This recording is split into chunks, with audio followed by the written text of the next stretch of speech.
Hello guys, welcome to another video, and this build is all built around the new skill that the Acolyte of Chayula has access to, which is the Archon of Chayula, and the new unique Mace, Brutus-led Sprinkler.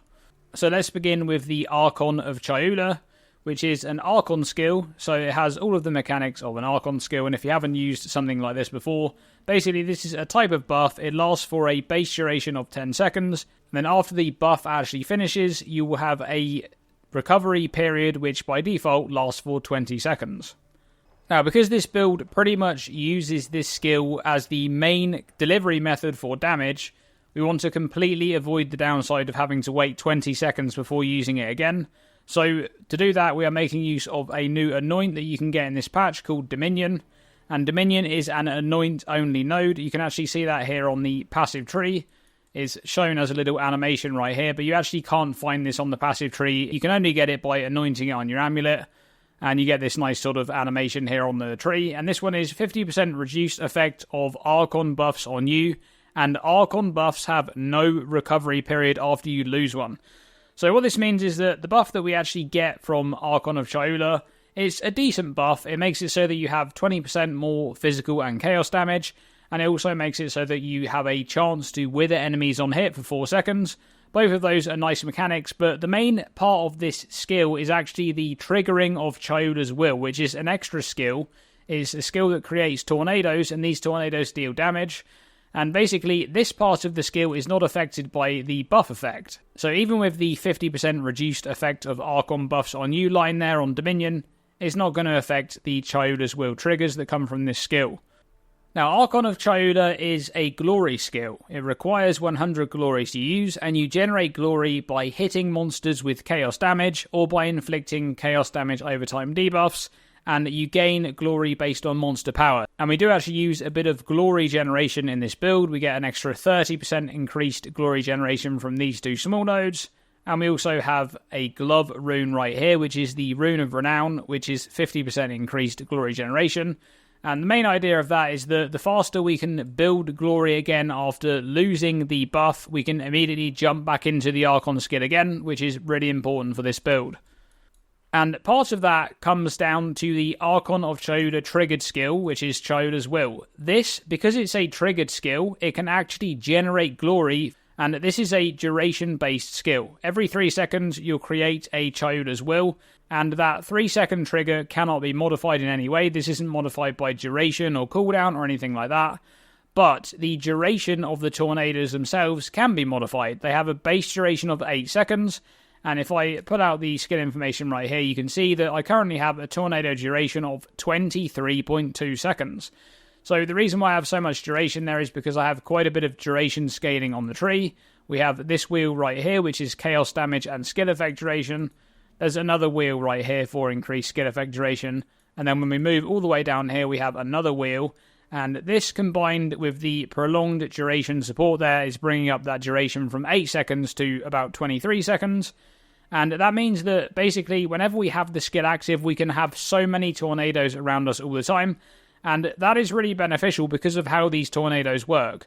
They don't follow you or anything like that like minions. They just move off in a random direction, and the only time they actually kind of do something is when an enemy is nearby. In that case, they will actually move directly towards the enemy, and they'll start dealing attack damage, and they'll slow down enemies as well. So obviously, if we're in kind of a single target situation, scaling duration means we can have a bunch of these tornadoes, and they actually do deal quite a lot of damage because they hit very quickly. Now, one of the other things here to mention about these tornadoes is that they actually count as a melee hit, and that's probably because we're using a melee weapon. This skill doesn't have a melee tag because it can be used with any martial weapon, which means, you can use it with a bow or a crossbow if you wanted to as well.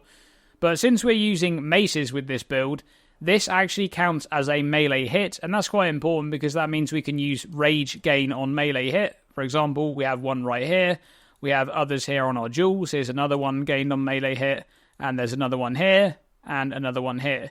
So we gain rage on melee hit, and then that's basically granting us a bunch of extra damage coming in there. We also have this node right here, which is 15 to maximum rage if we've used a skill that requires glory in the past 20 seconds. The Archon buff duration is normally 10 seconds, but we're scaling that up with nodes on the tree. Now notably, this isn't affected by normal skill effect duration modifiers, but it is affected by Archon buff duration. So for example, here is 8% increased Archon buff duration, then there's 15, 15, and 30% there. And there's also more of it over here, so we have Archon buff duration. I think our total buff duration is around 22 seconds, so the Archon effect lasts for 22 seconds, and then as soon as it ends, we can begin to build glory again for the next use. But as I mentioned, the tornadoes themselves can build glory, and they will linger for a long time because they have such long duration. So the whole idea of this build is essentially, once we actually have the buff up, we shouldn't really have to ever do anything again other than just click the next buff when it comes off cooldown, because we'll be able to generate glory with our tornadoes, and then we can just jump back into the Archon again. However, that's only half of the build, because the other half, of course, is Brutus Lead Sprinkler. So, this is a unique mace that was added in this patch, and there's two very important modifiers on this mace. The first is hits with this weapon have 5% chance to trigger Molten Shower per 25 strength, and the other one there is the flat added fire damage per strength, 5 to 10 per 25, and on this one over here we have 6 to 12 because that's been corrupted and it's scaled up a little bit. But the important thing about that added damage modifier is that it's global added damage. It's not specific to the weapon. So by using two of these, we can stack these modifiers together, and every single attack hit will benefit from all of that added damage. But here's the thing. The triggered skill is pretty nice. Molten Shower is somewhat similar to Molten Strike from PoE 1. If you know that skill, it's kind of the projectiles portion of that skill without the initial strike. And this will spawn some projectiles around the hit target, and then it will just kind of land in an area and deal damage. But here's the thing, this is a mace, and that means that you kind of need to use mace abilities. And I remember seeing this item being revealed on the reveal page, before launch, and thinking, well, it's a mace, and I'm going to have to use, different mace abilities to trigger this Molten Shower. And the problem there is that the mace abilities in this game just aren't very good. I'm not a huge fan of them. So the whole concept of this build is bypassing the use of mace skills to trigger Molten Shower and using something else to trigger it instead. And that is, of course, Acolyte of Chayula, because Chayula's will, the tornadoes here, these count as attack hits, and they count as hits with the weapon. So these tornadoes will roll around all over the place, they're just moving towards enemies, and every time they hit an enemy, they will trigger Molten Shower, and that will basically do a lot of overlapping damage right there on the target.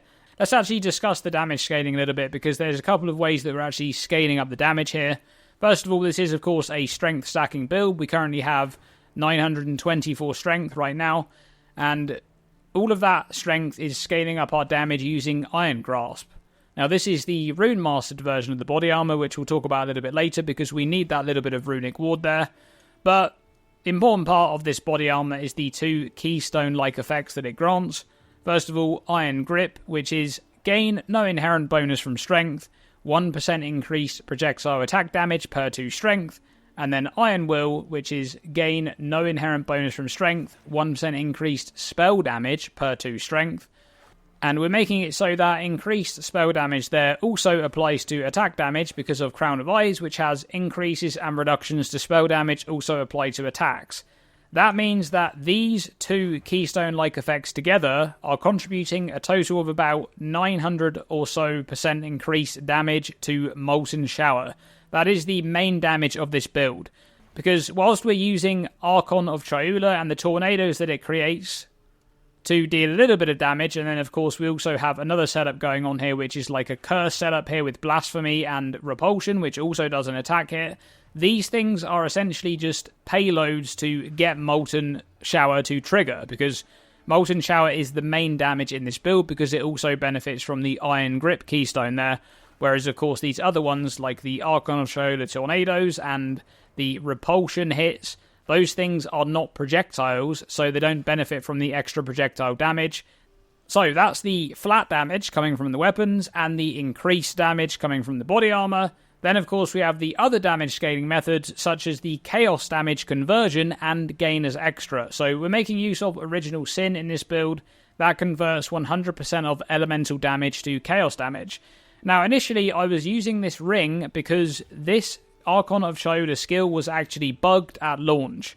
And the bug was that whenever you had this buff active, you couldn't deal any elemental damage. That was kind of bugged. There was nothing on the skill information that suggested that would be the case, but it was indeed bugged, and that has been fixed in patch 0.5.1, so now you can deal elemental damage while you have this buff active. So technically, I don't actually need to use Original Sin, but I have continued to use this ring even after that bug fix, and that's because Chaos damage is basically just superior as a hit damage compared to elemental damage, for a couple of reasons. The first is that monsters typically have lower Chaos resistance than elemental resistances if they have any at all. For example, a boss might have 30% Chaos resistance and they might have 50% elemental resistance. So having the same base damage would mean you're able to just essentially deal more damage with Chaos damage. But on top of that, the Archon of Chayula buff also grants an inherent chance to inflict Wither on enemies for 4 seconds on hit, and that applies to all of our hits. That means the Tornado, the hits from Molten Shower, the hit from Repulsion, everything will be able to apply Wither on hit. And Wither is quite a powerful debuff. It makes targets take 5% increased Chaos damage and can stack up to 10 times for 50% increased Chaos damage. So that is quite a powerful scaler for damage. Now, on top of the conversion, we also have a massive amount of gain as extra Chaos damage, which comes from the Ascendancy. And that is coming from the Into the Breach skill, along with scaling from Choice of Power there for the purple Flames of Chayula. So, the Into the Breach skill is essentially this persistent buff which continuously spawns these remnants around you, and the purple remnants there, which are Flames of Chayula, they will usually grant you 7% of damage as extra Chaos damage for 8 seconds, and they stack up to 10 times. So usually that would be 70% of damage gained as extra Chaos damage when you're at the maximum stacks. However, we have a bunch of remnant effect scaling on this build. First of all, there's 50% right here on the skill itself. Flames of Chayula have 50% increased effect. Then there is another 50% increased effect on the second node there from Choice of Power. Another 40% increased effect here from Remnant Potency. And lastly, we have 12% increased effect here from this Ring modifier, which is a Desecrated modifier. And that provides us with 152% increased Remnant effect, which makes us gain 17% damage as extra Chaos per stack, for a total of 170% damage as extra Chaos once we're at maximum stacks. And we are quite often able to get up to maximum stacks on this build because the remnants spawn very often and they spawn close to you. But there's also the case that you can pick them up from quite a far range. You can see here I don't really have to move very close to a remnant to actually grab it. The other thing we're gaining from Into the Breach is Khatal's Rejuvenation, which is a buff from picking up remnants. And this one stacks up to 8, and each stack grants 5% increased cooldown recovery rate. Now, cooldown recovery rate is actually really, really powerful in this build, because our Molten Shower there has a cooldown baked in. That's a 0.25 second cooldown. We're also using Repulsion, which also has a baked in cooldown there, half a second cooldown on those uses. On top of that, we're using Convalescence, which also has a cooldown, and Refutation. We'll discuss those a little bit later on, but again, they have cooldowns, so that cooldown recovery rate that we get from picking up remnants is really beneficial. Now let's get into some other power vectors that we're using in terms of strength scaling in this build, because whilst we do have the flat damage and the increased damage sorted out from the strength scaling, there's actually a bunch of other things that we get too. So firstly, we are making use of the Black Scythe Training Timeless Keystone. This one comes from the Heroic Tragedy Timeless Jewel when it's in the name of Varana. And this keystone grants 1% increased energy shield per 2 strength. Now, the downside of the keystone is that it makes you gain no inherent bonus from strength. But since we're already using Iron Grasp, which does the same thing on both its keystone-like effects, this is basically a downside that we already have, therefore we're only gaining pure upside from this keystone. And that means that we're gaining around 460% increased energy shield from this keystone alone, which is absolutely ridiculous. And even with the fairly low amount of energy shield we're able to obtain on our gear pieces here, we're still able to get a respectable 4,300 energy shield on top of our 1,200 life, so that is quite nice. Now you may be thinking that the 1,200 life is posing a bit of problem there when it comes to stun threshold, and that really would be a problem. But we're making use of Hefty Unit, which is a notable down here. This is +3 to stun threshold per strength. So on top of the base 1200 or so threshold that we get from the life scaling there, we're also adding about 2700 or 2800 flat stun threshold on top. And then that total stun threshold is scaled by all of these increases to stun threshold here and over here. So stun threshold is much less of an issue. And that is quite important for a skill that we'll talk about in just a moment, which is Refutation, which is this kind of defensive skill that was introduced in this patch. We'll get onto that in just a moment. But before we get there, let's discuss resistances, because this build does have its resistances capped, but that was actually a bit of a struggle because of the various gear pieces that we need to use in this build. It's quite difficult to get enough resistances on your gear to actually be able to cap everything out. And one of the big helps there is Grand Spectrum Sapphires. We're using 3 of those. So there's one right here, there is another one here, and another one here. And they provide 18% to all elemental resistances each. So that is part of capping out our elemental resistances. And then when it comes to Chaos, we're actually making use of this node right here because we have to path through this to get to Archon of Chayula. And this would kind of feel like a wasted node, I think, if you went for CI. But you could do that on this build if you wanted to. You could actually go for CI. I didn't really want to do that because that would make this node feel completely wasted. And we're also making use of the original Sin Ring, which grants a bunch of Chaos resistance. So just this ring alone, along with this small node here for Chaos resistance, we're able to cap out our Chaos resistance without any additional investment. So that is quite nice too. So let's discuss the skills. First, I'll just mention that I pretty much don't really use Mace Strike at all, but this is there purely as a glory generator. I would only use it in a single target situation when there's no other enemies nearby. This just has rapid attacks, ancestral call, and rage 3, just so that I can basically build up glory if I need to, if I don't have enough to actually use Archon of Chayula. But mostly I'll make use of Molten Blast for that purpose. This is also set up purely for glory generation. So we have rapid attacks, Nova projectiles, so this kind of shoots projectiles all around us. There's also Salvo there, which gains seals over time and has extra projectiles per seal broken when you use the skill. Then we've got Magnified Area for increased effect and projectile acceleration, so they actually move faster. I can show you that right here. So you can see this just hits a huge area and there's tons of projectiles. That is used purely as a glory generation tool. We also have the Archon of Chayula setup. These gems here all affect the tornadoes that spawn from Archon of Chayula. So that is Prolonged Duration 2, Chaos Attunement, Magnified Area, Execute, and Close Combat.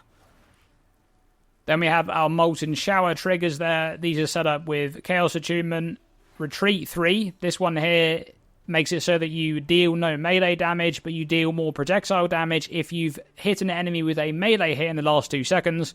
Well, as I mentioned earlier, the Archon of Chayula tornado hits, they count as melee hits. That's why they're able to generate rage. So that means that as long as our tornado is on top of targets actually hitting them and triggering Molten Shower, this 30% more damage bonus will always be active for that projectile damage. We also have Execute 2 there and Multi-Shot 2. This is currently a 5 link on both of these setups. That's because I kind of got these items and corrupted them long before I really had any currency, and they ended up with some pretty good corruptions here.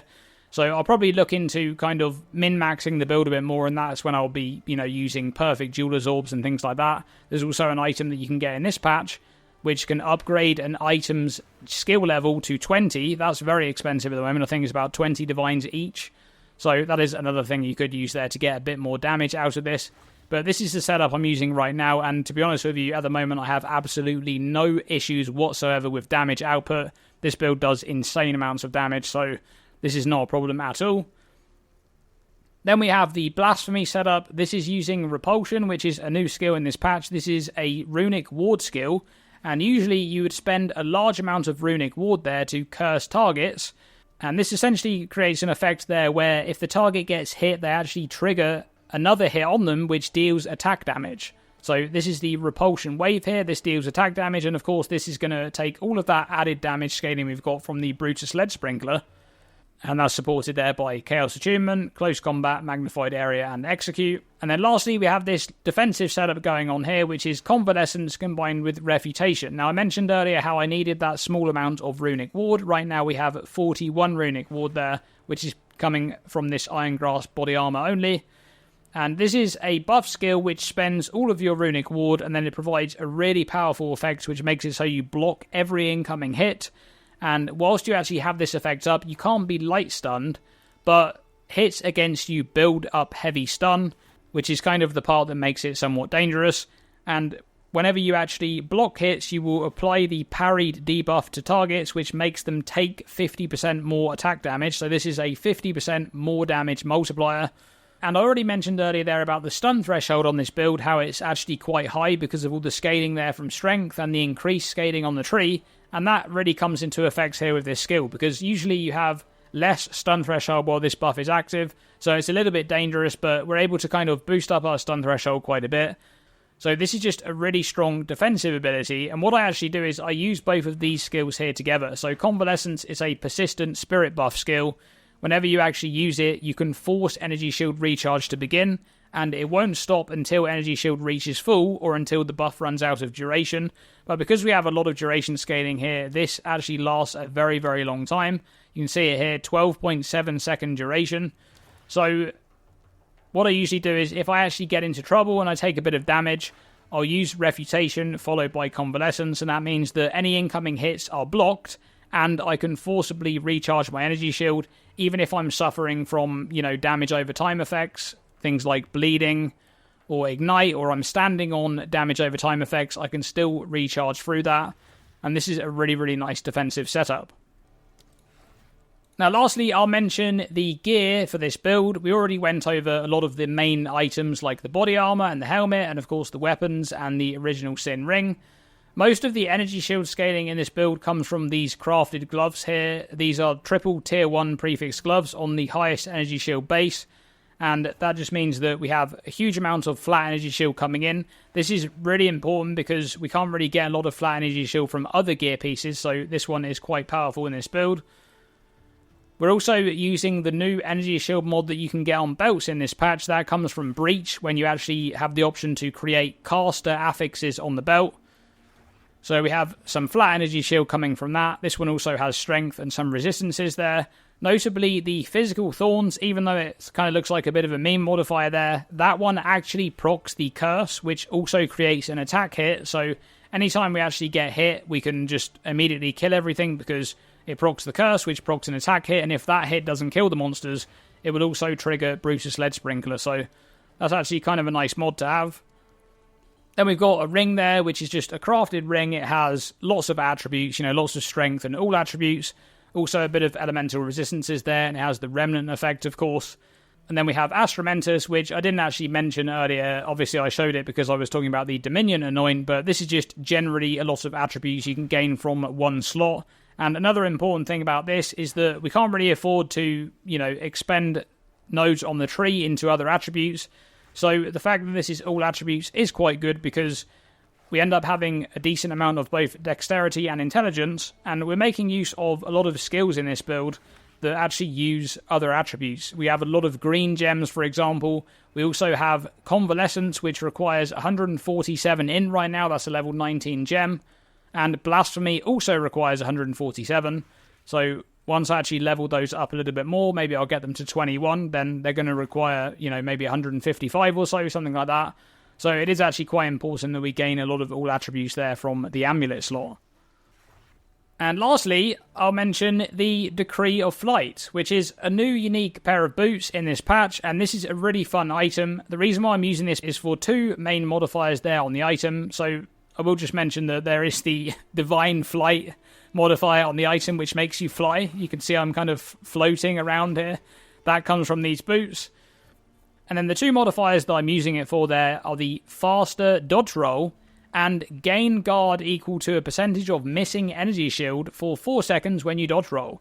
So that's really nice defensively, and the Faster Dodge Roll kind of plays into the playstyle of this build. Because as I mentioned, the playstyle of this build is kind of to run around spawning tornadoes and let the tornadoes do all of the work for you, and that kind of playstyle leads into you just dodge rolling through monsters and letting tornadoes clear up everything behind you pretty much, it also means that whenever you do take stray hits and you actually lose some energy shield, you're able to gain a quick guard buff on top, which is quite useful.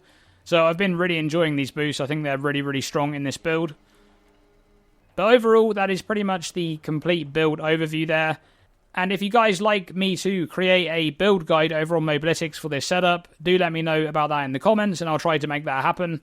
It will just be an endgame build guide because ultimately you can't really level with this since it requires the Acolyte of Chayula skill, which needs you to actually do the full Breach questline. But that's going to be it for this video. I'll leave you with some footage of the gameplay there. Thanks for watching, and as always, stay tuned and stay safe.